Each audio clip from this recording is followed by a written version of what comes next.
प्रधानमंत्री फसल बीमा योजना के तहत क्लेम हासिल करना अब बहुत आसान और विश्वसनीय हो गया है। फसल सलाह लेकर आए हैं एक वैज्ञानिक तरीका जिससे फसल की प्रामाणिकता पर मुहर लगती है। इसका लाभ किसान और सरकार दोनों ही उठा सकते हैं। किसानों को अपनी फसल के असली मूल्य के बारे में जानकारी मिलती है और सरकार को क्लेम निपटाने में भी आसानी होती है। सबसे पहले ऐप फसल सलाह पर किसान रजिस्टर होते हैं। अपनी फसल के बारे में जानकारी वो खुद देते हैं। फसल की बुआई के साथ साथ रकबे की जानकारी साझा की जाती है। एग्रीटेक सॉफ्टवेयर की मदद से उन्हें सलाह मिलती है कि कौन सी फसल फायदेमंद होगी और उसे किस तरह तैयार करना होगा। किसान फसल की तस्वीरें भेजते हैं जो जियो टैग होती है और जिनसे उनका सत्यापन होता है, और फिर आर्टिफिशियल इंटेलिजेंस से डेटा प्रमाणित होता है कि फसल की तस्वीरें और उपज ठीक है या नहीं।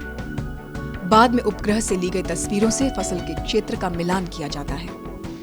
दोनों जानकारियों को जोड़कर खेत की यील्ड या फसल के मूल्यों का अनुमान लगाया जाता है। इसके आधार पर फसल के कुल मूल्यों या उसके नुकसान को मापा जाता है। इस वैज्ञानिक तरीके से किसान को अपनी फसल का सही मूल्य मालूम पड़ता है।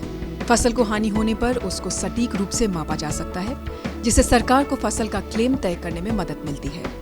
इससे किसान को विश्वास पैदा होता है और उसकी मेहनत बेकार नहीं जाती।